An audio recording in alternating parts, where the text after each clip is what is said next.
Morning guys, Mark Ferrasci, Protect Dog Training with Dobbie out on a morning walk. And you notice we made some progress. Now we can get the slip leash on him, and he is doing pretty good in that respect. So now we're gonna start doing just walks, is all we're doing. I'm not doing anything to ask him to do any obedience right now, nothing. I'm just trying to build bond, right? And then I'll do maybe a with me with a right about turn, asking him to come back into me. Some basic, right? And not too much pressure and not too heavy, because his whole attitude is to distrust humans and to not, he evaluates, right? He's evaluating who I am and how much he can get away with and everything else. And with the muzzle, he can't do much. Without it, he probably would nail me. We're gonna build bond, a relationship, before I get a feeling in my gut that tells me I'm pretty much safe to take off the muzzle.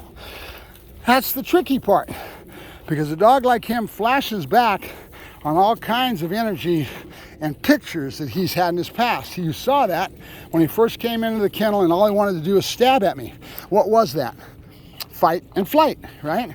Then his brain went back to that whole fear pattern of fight and flight. He wasn't gonna let me near him.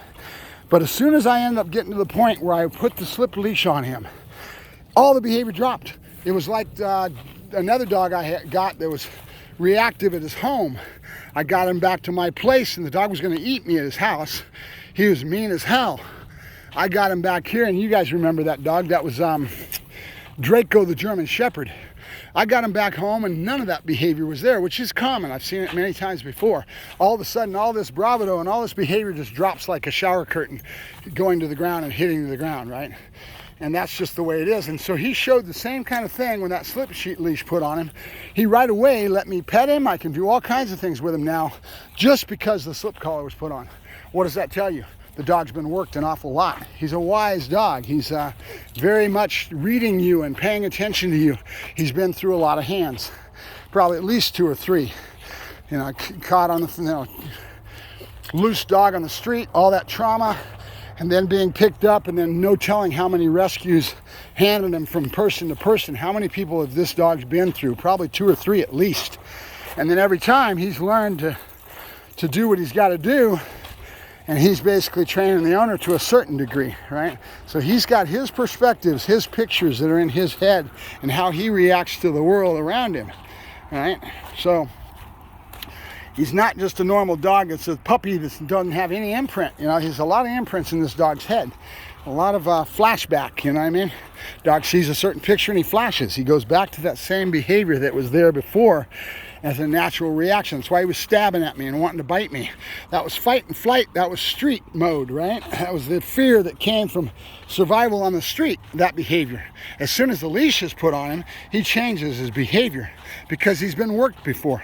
Good boy, good. Yeah, yeah, go. Good boy, good. All right, you. Come here. Here you go, boys. All right, good boy. Yep. No. Good. All right, good boy, good.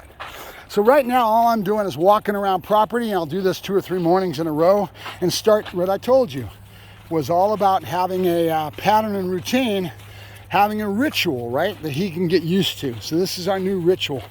And I'm not doing much right now because I'm yakking at the screen with you guys, trying to show you the next level of progression that we're at.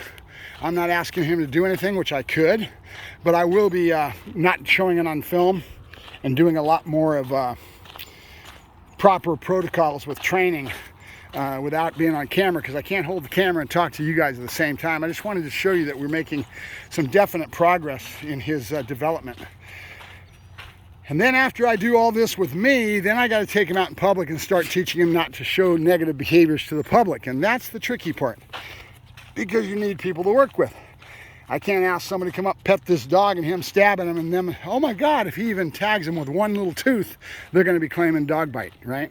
So it's tough. It's not an easy thing, but you gotta have guinea pigs. You gotta have people that are willing to let you end up correcting the dog when he shows these negative behaviors. It's not easy, but I've been doing it for a lot of years, so I'm pretty good at what I do, and there's ways that I do to get the environment to work for me and to get people to work for me for what I need. It's risky, but it's something I'm good at. All right, Mark Ferrasci, Protect Dog Training, signing off with Dobbie. Quiet. Nope. No. Dobbie, with me. Good boy. Good. There you go. Good boy. With me. Good boy. Good. That's my boy. Good. Come here. I know that was too much, huh? That was too much. Nope. Good boy. Good. You're all right. You're okay. Easy. Off on me. Good. Good boy. Good. No. Off. Good. Whether you realize it or not, that little stuff that he's doing is dominance, but it's not full on attacking me. It's just what's in his cranium to deal with the excitement. And I need to teach him not to do that. I will with a stem collar. He's going in a stem collar in the next couple days. His owner has already had him in a stem collar, but I have no idea what he set up for protocols and how he used it. I don't use a stem collar as a punishment tool in the general sense. I use it for low stem signal type work, right? And that's the 90% of what I use, but every now and then you need to bring it up to a level they don't like as much as, but I don't like to look at a stem collar as a punishment tool and a bigger stick, and a lot of trainers do, and that's the mistake with a tool that's so powerful and has so much versatility and usefulness in it. Stem collar is an excellent tool, but again, as I always tell you, a tool is only as good as the person using it, right? All right, Mark Ferrasci, Protect Dog Training, signing off with Dobbie. Talk to you later.